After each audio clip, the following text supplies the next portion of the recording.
Hello, hello. So we are going to start with Q&A today because my internet connection has been really wonky and I'm concerned it's going to cut out again. So we're going to start with any questions you guys may have, and if the stream is able to maintain, then we'll look around the fish room. But it seems like when I switch the camera back and forth is when it disconnects. No idea if that has anything to do with it, but I figured we might as well try. I have a video that might be coming out the end of the week.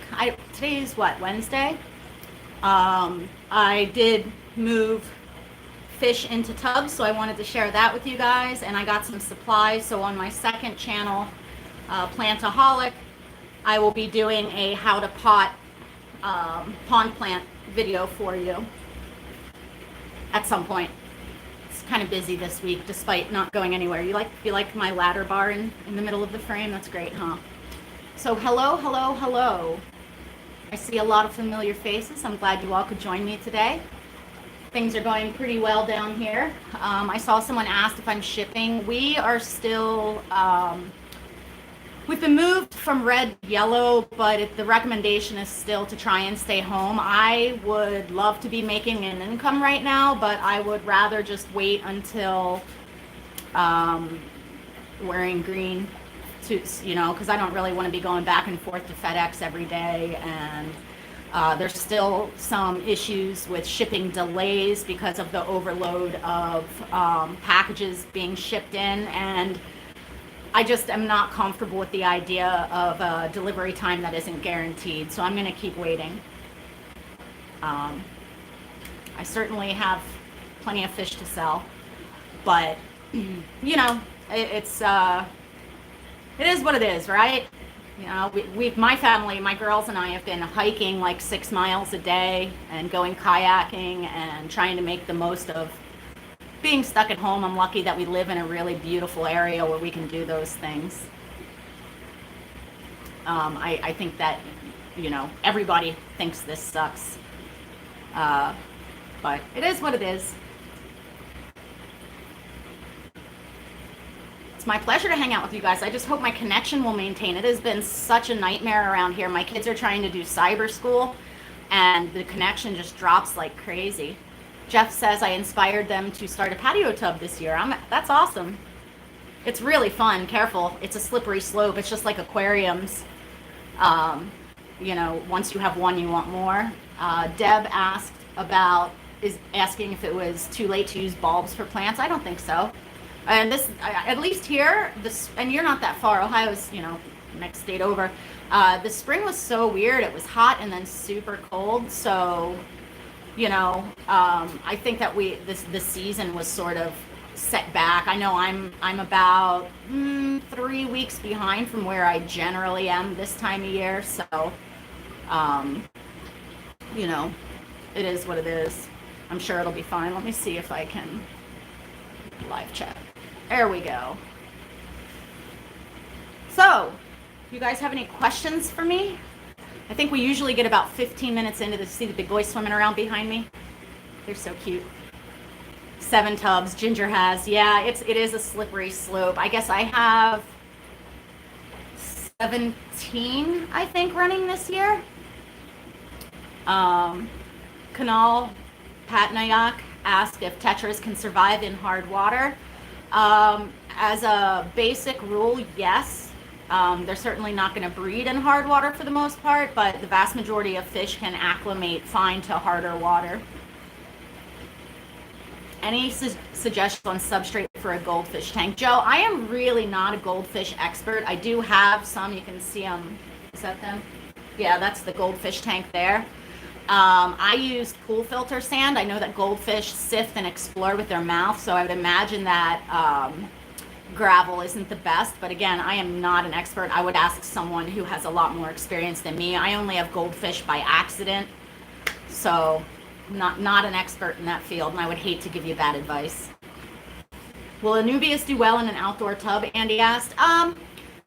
Yeah, they can. I mean, I've moved them out before, and I haven't really seen any like monumental growth. I you know, so you can use aquarium plants outdoors. I just tend to go with pond plants because it's fun to play with different things, but if you're using what you have, they certainly could.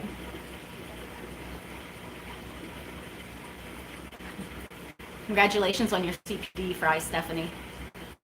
Am I going to, not know, Jane Fish Rich asked me if I'm going to put the goldfish outside. Probably not, just because they're in a 75-gallon indoors, and most of the tubs that I could justify giving to them are a smaller volume, and that doesn't seem to be of any benefit to them. I don't really want to move them from a 75-gallon to like a 40-gallon.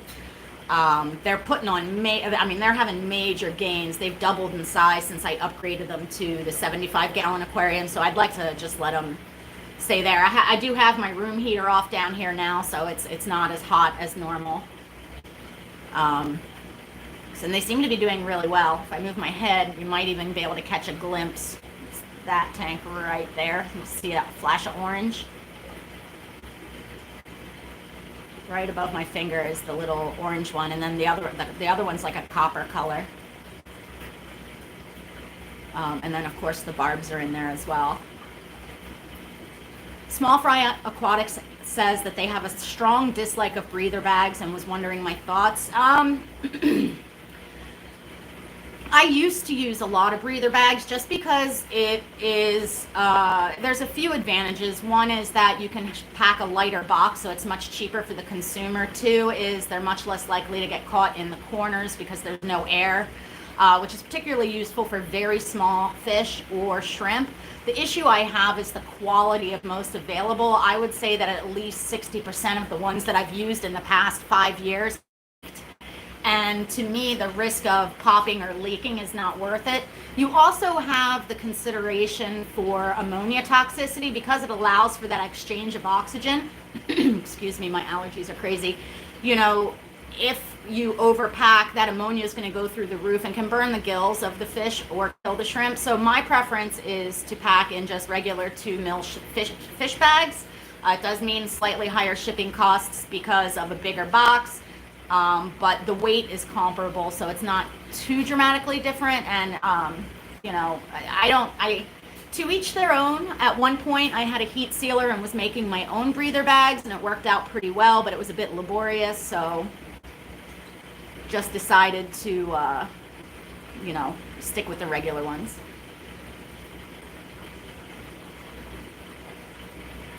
Ginger says her tubs are full of rainwater. Yard is literally soggy. Don't want to drain tubs into the yard. She rents, so it's a small space. The best way to acclimate from hard inside water to rainwater outside. This is an example of when you would want to drip acclimate. Another alternative would be to start bringing some of your rainwater indoors to your aquariums and doing partial water changes of about 10% each day with that rainwater until, you know, the dilution is at a point that it's not that far off from the tubs, and then just move the fish. That's probably way easier than trying to acclimate outside if you can. The other thing that you could potentially do would be to, say, drain your tubs halfway, fill them up with your tap water, and then that'll shorten the time period to be able to acclimate them. Well, Andy 70VW Bus asked me if Paliatus cories potentially breed if just left alone in the tub with a bunch of plants. Yep. Absolutely. If they're at maturity, you know, they have to be at maturity, and catfish can be a bit slow. I mean, and generally speaking, with Coreodoris, there is a big discrepancy in the size and width of the females to the males, so it's pretty obvious when they're at sexual maturity. Congratulations on your spawn, Michael. Let's see. Sarah McLaughlin asked me if I've kept white clouds in a blackwater aquarium. I haven't, but to be honest, white clouds are probably the most bomb-proof, versatile, sturdy little fish that you could play with. Just keep in mind that, you know, they're not from that environment, so they wouldn't be like a choice that I would make to do. That being said, I don't think it would like be a detriment. It's just not their ideal surroundings. JP asked if they can keep endlers in a pond in the summer. Absolutely. Just be prepared for the fry.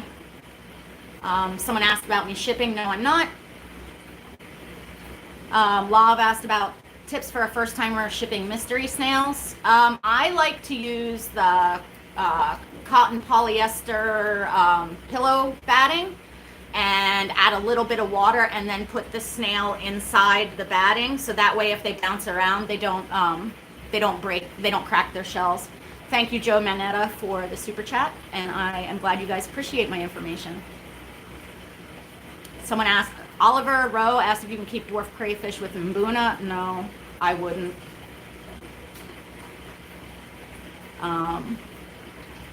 Ginger, your white clouds over winter. That's lucky. I wish I could leave stuff outside all year round, but I don't really want fish sickles. Mindweb 100, what I would consider the biggest mistake I've made or the biggest thing I've learned. I think the most important thing that I've learned is the power of clean water and to not overutilize medications, as medications are designed to kill organisms, and when you use them when you don't know why or what you're treating, it can mess up the whole gut flora of a fish. It stresses them more, reduces their immunity, and often can cause more problems than benefits. Now, there is of course always a time and a place for medicating, but I think often we are so concerned about the well-being of our fish that we sort of overdo it, and that can be really, really dangerous. Not to mention, especially with antibiotics, we don't really want to pump that into our waterways. So I try and be very, very medication light. Michael Lowe asked how my tubs are coming up. There'll be a video by the end of the week. They're doing great. I've been waiting for supplies for weeks, and they came last night, so that means I can finish up. But this year the tubbing process is a little out of whack because, number one, I haven't left my house to go buy plants, so I've just been reusing what I've had from the previous years. Two, I have no extra supplies because everything was in use from last year. And because I had to wait on those supplies to come to me, I already have moved fish out, but I'm not done planting. So everything's a bit wonky this year, but it'll all work out in the end. I was asked if I have Ginga rubra guppies. I have a whole huge tank of them, but I'm not currently selling as we are still sheltering in place. But they will be for sale. I mean, there's probably, 50, 60, 70 in there, and I started with like a handful, so they're doing well. I also have a million endlers, wild class endlers. So yeah. Someone asked about Otos dying. I honestly, in my experience with importing Otos, they almost never actually have parasites. What it is that they're shipped in bags of 1,600 per half box. So they're ammonia burnt and they're often starving. So the best thing that you can do is utilize something like Repashy Soylent Green.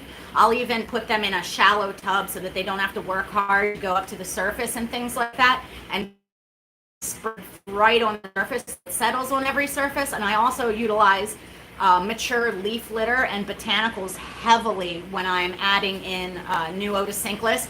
This way they can graze constantly and not exude a ton of energy for their nutrition, and generally speaking it goes quite well.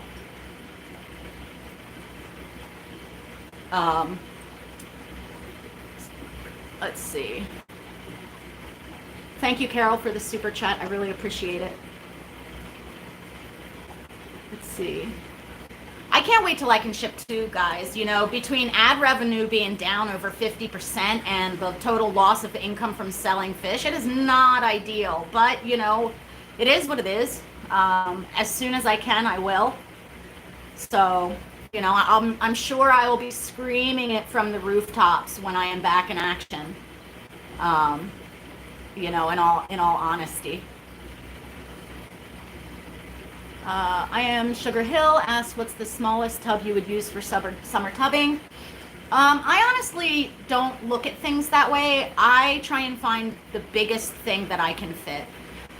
The more volume you have, the more stable the temperature is going to be, the more stable the water parameters. Last year was a 20-gallon, and this year I didn't even set it up. I turned it into another carnivorous bog. because I mean the fish did okay and it was all right, but I had to keep it way more shaded than the tubs that had a lot more volume in order for it to not get too hot. And